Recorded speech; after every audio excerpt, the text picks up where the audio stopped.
Face à l'expert avec Oncorad Group.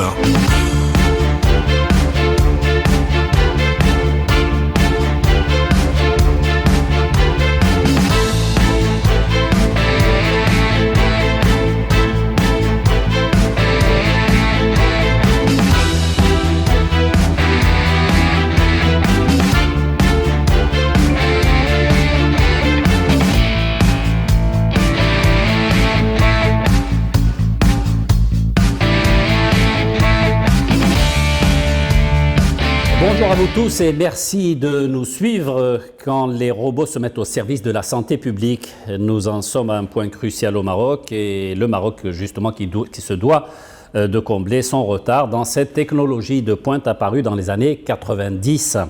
Pour le patient, c'est évidemment la garantie d'être rapidement traité sans grand déplacement, donc à moindre frais.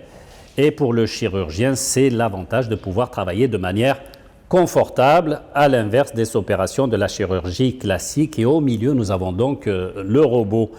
Pour parler de cette méthode de travail révolutionnaire, nous recevons Younes Ahlal, chirurgien, urologue, onco-urologue au CHU de Nice. Alors Nice, c'est la ville du sud-est de la France, sur la Méditerranée.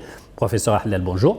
Bonjour, je vous remercie d'abord pour votre invitation. Merci d'être là. Vous avez obtenu, alors on va faire une petite note de présentation, vous avez obtenu un doctorat en médecine en 2007 à l'Université euro-méditerranéenne de Fès. Alors des profils comme vous sont quand même, il faut le dire, assez rares à pratiquer cette forme de chirurgie. Pourtant, vous affirmez souvent que notre pays a de grandes connaissances à ce sujet puisqu'il a réalisé les toutes premières chirurgies assistées par robotique. Alors, quels sont finalement les principaux avantages de cette pratique par rapport à la chirurgie dite traditionnelle? Alors, je vous remercie pour le choix de ce sujet. Le monde de la chirurgie robotique est un monde vraiment fascinant. On va y plonger ensemble. Alors, le robot chirurgical, pour bien l'expliquer, il ne s'agit pas d'un robot qui va opérer tout seul. Juste pour vous rassurer tout le monde, c'est un robot qui va exécuter à la lettre. Il va être guidé du début à la fin de l'intervention par le chirurgien. Alors, je le disais tout à l'heure, c'est un peu un intermédiaire entre les deux parties. Absolument. Donc, c'est une interface entre le chirurgien d'un côté et le patient de l'autre. Et en fait, le robot chirurgical est au service à la fois du chirurgien, puisqu'il peut opérer assis confortablement sur un fauteuil, sur une console de chirurgie. Il peut avoir une vision en haute définition et en 3 dimensions. Ça lui permet d'être en immersion dans le corps du patient. Il permet en fait, grâce à la chirurgie robotique, d'avoir des gestes fins, des gestes précis et d'avoir accès à des endroits ou à des organes qui sont profonds dans l'organisme et qui sont difficiles d'accès par les méthodes traditionnelles. Ça, c'est pour le chirurgien. Pour le patient, l'avantage, il est énorme parce que comme il n'y a pas de cicatrice, eh bien l'avantage esthétique est évident. Mais non seulement ça, mais ça permet aussi, puisqu'en fait, il n'y a pas de douleur, il y a très peu de saignement, donc le patient peut sortir de l'hôpital ou de la clinique très rapidement, le jour même de l'intervention ou le lendemain de l'intervention, et reprendre des activités sociales, professionnelles, très très rapidement après l'intervention. Alors c'est ce qui s'appelle soigner pratiquement à distance. Que reste-t-il alors comme grand défi à relever, pour le Maroc en tout cas, pour parvenir à cette méthode? Alors déjà, c'est une grande nouvelle pour le Maroc, parce que là, on peut dire qu'on est maintenant au sommet de l'innovation médicale.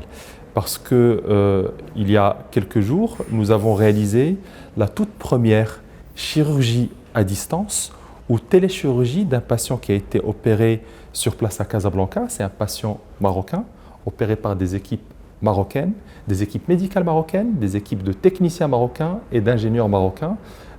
Donc le patient était au Maroc, à Casablanca, et le chirurgien était en Chine, à Shanghai, à plus de 12 000 km, ce qui est un record absolu.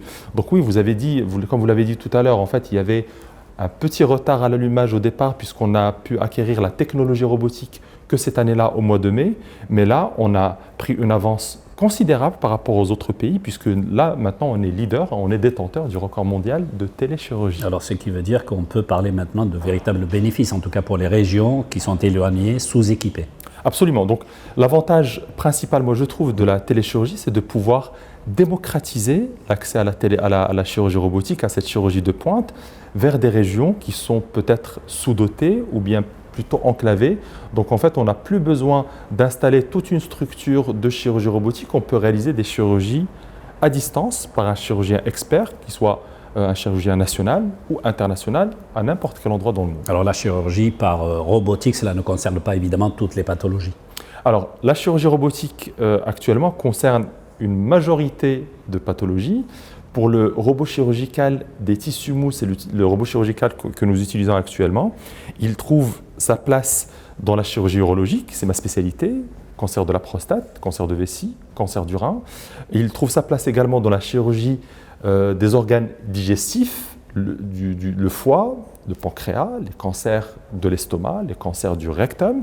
Dans la chirurgie gynécologique, toutes les pathologies liées à l'utérus, les cancers de l'utérus, de l'ovaire. Il trouve sa place également en chirurgie thoracique et aussi en chirurgie ORL. On peut par exemple retirer un goitre sans qu'il y ait cette cicatrice qui était assez laide quand les patients étaient opérés par chirurgie classique. Et pour le cas du Maroc, quelles sont les pathologies justement les plus apparentes, les plus concernées par cette méthode? Alors, au Maroc, actuellement, les pathologies les plus concernées, actuellement, ce sont les pathologies liées au cancer de la prostate, au cancer urologique en général. On a parlé donc de cancer de la prostate, de l'ablation de la tumeur rénale. Voilà, entre autres exemples de traitement chirurgical. Généralement, quels sont les cas d'utilisation de la chirurgie à distance dans le monde cette fois-ci? Comment ça se passe? Quelles sont les spécialités les plus en vue? Alors, dans le monde, comme je vous ai dit, on est pionnier. Donc en fait, on est quelques équipes dans le monde, dont les équipes marocaines, à pouvoir proposer cette technologie-là. Alors, donc, il y a eu des téléchirurgies en début d'année entre Orlando et Shanghai, mais sur un modèle animal. Il y a eu des téléchirurgies de pays européens vers la Chine sur des patients qui sont situés en Chine utilisant un robot expérimental.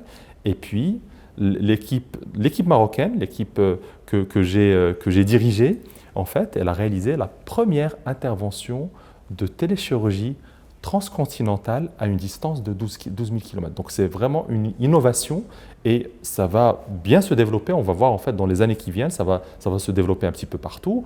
On a créé il y a quelques jours l'Association mondiale de téléchirurgie. Il y aura des congrès et ça va vraiment se déployer pour permettre… Alors les avantages en fait, il y a l'avantage dont je vous ai parlé tout à l'heure. Il y a un deuxième avantage en fait qui permet par exemple à un patient qui présente une pathologie rare où il y a par exemple dans le monde un seul expert qui peut opérer cette pathologie, et bien qu'il soit opéré à distance par un expert par exemple qui se trouve à Tokyo, en Chine, aux États-Unis, etc. Ça c'est un avantage qui est majeur. L'autre avantage qui est très très important et que nous allons déployer au Maroc, c'est le télémentoring ou la téléformation. Alors la chirurgie robotique ne s'improvise pas, il y a une formation qui est assez allongé, ça demande en fait plusieurs mois de tutoring ou d'accompagnage chirurgical, c'est-à-dire le chirurgien qui est déjà chirurgien en fait en chirurgie classique et qui veut adopter cette technologie. Déjà avoir une formation aussi, cette fois-ci j'allais dire de technicien pratiquement. Absolument, une formation comme ce qu'on fait dans l'aviation, on a un pilote, un copilote, au départ on accompagne le pilote, puis on peut réaliser quelques gestes et puis après on fait un décollage et puis un atterrissage jusqu'au moment où on arrive à contrôler un avion. Eh bien c'est la même chose pour le chirurgien. Mais qu'en est-il justement de l'approche? Moi je me mets à la place d'un chirurgien qui a des années d'expérience voilà, avec lui. Du jour au lendemain, son chef hiérarchique vient le voir et lui dit écoute, maintenant ce qu'il faudrait c'est que tu fasses une formation en informatique parce qu'on va installer un robot pour les prochaines opérations. Alors c'est un petit peu plus compliqué que ça. Déjà les chirurgiens quand ils sont déjà formés, ils seront motivés eux sans attendre à ce que leur chef leur dise. Ils vont être motivés à adopter cette nouvelle technologie parce que c'est une technologie, j'allais dire, du futur, du présent, qu'il faut adopter. Et comme je vous ai dit, en fait, ça demande un petit peu de temps, de l'accompagnage, et on ne peut pas avoir un expert un petit peu partout. Donc, si on veut déployer ces technologies un petit peu partout dans les villes du royaume, la téléchirurgie va aider justement à ce transfert de connaissances. Donc, on n'aura pas besoin d'aller voyager un petit peu partout pour accompagner les chirurgiens novices. On pourra les proctorer, les mentorer à distance, et ça, c'est vraiment un apport majeur. La téléchirurgie, c'est bon aussi pour le patient, question monnaie, j'allais dire. Voilà, absolument. Donc, exactement. Donc, par exemple, un patient qui habite dans une certaine ville, loin de Casablanca, par exemple, au lieu de se déplacer à chaque fois pour voir son médecin, pour être hospitalisé, pour être sorti pour le suivi, eh bien, il pourra bénéficier de cette intervention bien confortablement chez lui, dans un hôpital qui est situé à côté de sa maison. Alors à vous écouter, les perspectives sont immenses. C'est le champ du possible en fait. Il doit quand même exister des limitations, on va dire justement, dans la chirurgie robotique. On ne peut pas tout faire. Alors, pour l'instant, on ne peut pas tout faire. Mais les champs du possible sont immenses, sont infinis. Donc là, la chirurgie robotique, comme je vous disais, c'est une interface. Donc en fait, c'est un robot qui exécute des commandes chirurgicales. Mais déjà, on a pu incorporer des éléments d'intelligence artificielle, de réalité virtuelle, qui nous permet en fait d'être... C'est comme un GPS en fait. C'est-à-dire qu'avant, on opérait, on était là devant le patient, on opérait d'après nos connaissances, on connaissait la route, etc. Et puis maintenant, grâce à la réalité virtuelle, on a une sorte de GPS qui nous permet de nous orienter dans l'anatomie du patient, qui nous dit voilà, passez vers là, passez ici, et c'est ici où se trouve la tumeur. Attention, il y a un vaisseau qui va passer par là. Et ça, c'est un apport considérable, parce que ça nous permet d'avoir une chirurgie qui est plus facile et qui va se traduire par la suite avec des résultats meilleur pour le patient, moins de complications, convalescence plus rapide, etc. Donc c'est vraiment exceptionnel. Et ça va. Et puis, on est en train de travailler sur une automatisation de certains gestes.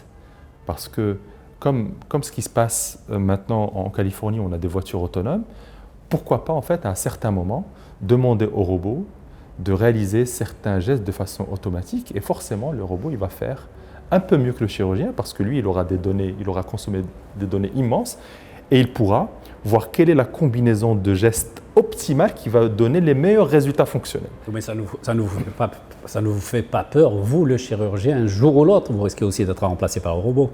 Alors, c'est un jour qui va être loin parce que celui qui va commander le robot, ça va toujours être un chirurgien. Ça va vite. Mais ça va bien, il y a l'intelligence artificielle. Absolument, ça va très vite, mais en fait, il faut vraiment se mettre du côté du patient.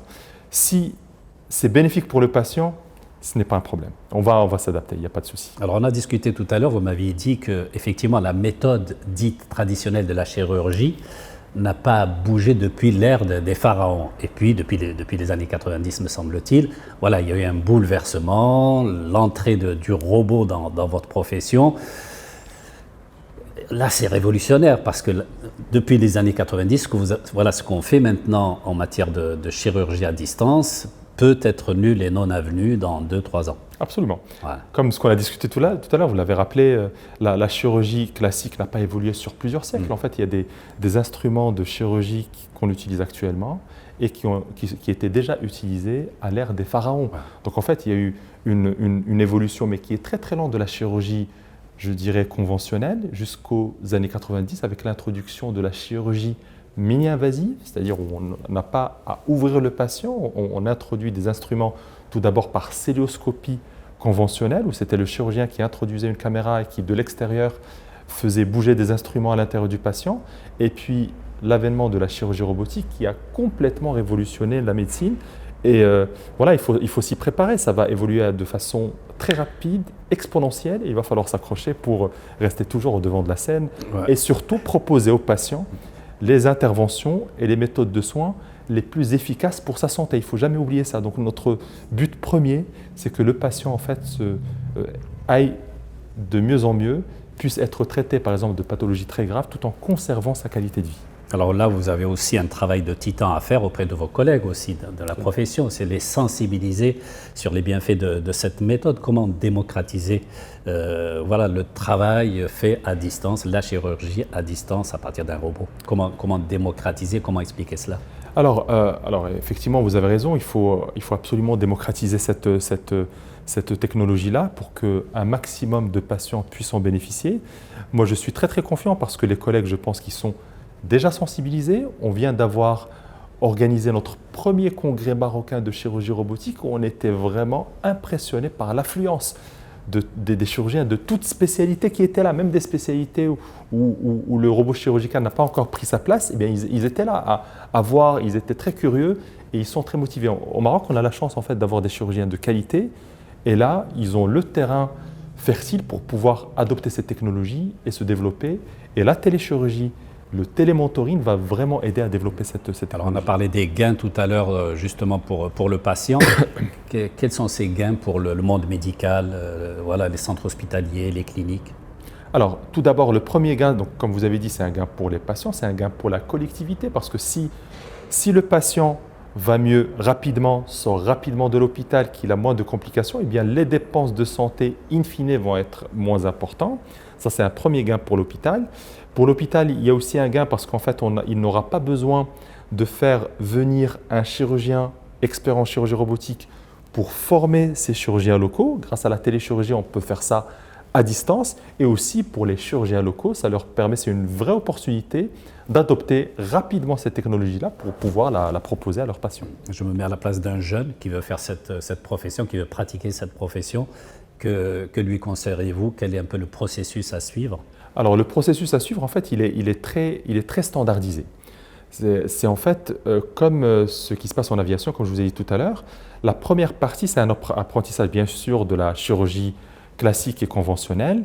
Et puis par la suite, il y aura un apprentissage sur le simulateur. Donc voilà, il y a un simulateur qui est incorporé au robot chirurgical où ce simulateur va simuler les différentes chirurgies classiques que le chirurgien devra affronter par la suite pendant sa pratique. Et puis, très très important, il y aura un accompagnonnage chirurgical et ça c'est vraiment très très important. Donc il faut que ce chirurgien-là passe énormément de temps à regarder son mentor travailler et puis petit à petit, grâce à la double console, parce que c'est comme une double, chez l'auto-école en fait, on a une double commande, on a une double console et puis le chirurgien apprenti est assis à côté du chirurgien expert et petit à petit, il va commencer à prendre de la manette pour réaliser des étapes courtes, puis des étapes plus longues, faciles, puis des étapes un petit peu plus complexes, jusqu'au moment, bien sûr sous supervision du chirurgien expert, jusqu'au moment où il pourra réaliser toute l'intervention de façon efficace. Et cette particularité-là, elle permet justement un nivellement par le haut parce qu'il y aura un transfert de connaissances vers ces nouvelles générations. Alors à propos de transfert, est-ce que ce n'est pas aussi traumatisant pour un chirurgien, pour un professeur chirurgien, de se retrouver comme ça du jour au lendemain devant un clavier, abandonnant la salle d'opération, abandonnant toute une équipe autour de lui, sans son stéthoscope, le tablier, le masque, et voilà, et des gens autour de lui très admiratifs. Non mais vous avez raison parce qu'en fait il y a toujours cette image populaire du chirurgien qui est le patron du bloc, qui rentre, il a une certaine aura, il est dans le patient, il ouvre, il a une sensation d'omnipotence, etc. Et puis par la suite il va se retrouver en fait à distance de son staff à opérer tout seul dans une console. C'est vrai que ça peut être challenging, mais si on se place du côté de notre objectif premier qui est de soigner des patients du mieux qu'on peut, eh bien adopter cette technologie-là et nous permet justement de soigner ces patients-là de la meilleure façon. Comme je vous ai dit quand on a discuté tout à l'heure, moi j'ai eu la chance de traverser toutes ces époques-là. Et à une époque où on réalisait des interventions complexes et on voyait des patients rester hospitalisés pendant plusieurs jours, voire pendant plusieurs semaines. Et là, actuellement, grâce à la chirurgie robotique, de les voir le jour même, debout, prêts à repartir. C'est la meilleure récompense. C'est la meilleure des récompenses. Voilà. On peut imaginer dans ces cas-là un professeur chirurgien pratiquer une chirurgie justement depuis chez lui, son domicile. Exactement. C'est un objectif assez... très tentant pour le chirurgien, mais ce n'est pas pour l'instant un objectif premier. Exactement. Alors, j'ai ma dernière question. On l'a dit d'ailleurs en préambule tout à l'heure, vous rentrez définitivement de France, donc de Nice, vous intégrez le groupe Oncorad. Votre retour, est-ce qu'il peut être considéré comme un peu, même si une hirondelle ne fait pas le printemps, comme le prémisse un peu de rapatriement des compétences marocaines de l'étranger? Alors, comme je l'avais remarqué depuis pas très longtemps, depuis quelques années, eh bien, il y a un développement en fait, de la médecine au Maroc grâce à une volonté politique, semble, grâce à une volonté des investisseurs. Et là, on a vraiment un terrain propice pour pouvoir développer une médecine d'excellence et nos patients n'auront plus à partir à l'étranger pour bénéficier de cette technologie-là. Et il y aura, je suis certain, plusieurs compétences marocaines qui vont faire comme ce que je vais faire dans le futur très proche, rentrer progressivement au Maroc pour pouvoir justement aider à développer cette médecine. Voilà, ils seront d'ailleurs nombreux à faire la même chose que vous une fois qu'ils auront découvert ce podcast. Merci beaucoup, Siounes Ahlel, chirurgien, urologue, onco-urologue. Merci encore une fois pour vos explications. Merci de vous être déplacé. Et à vous, merci de nous avoir suivis sur le site et sur les réseaux sociaux de l'Économiste. Merci encore une fois.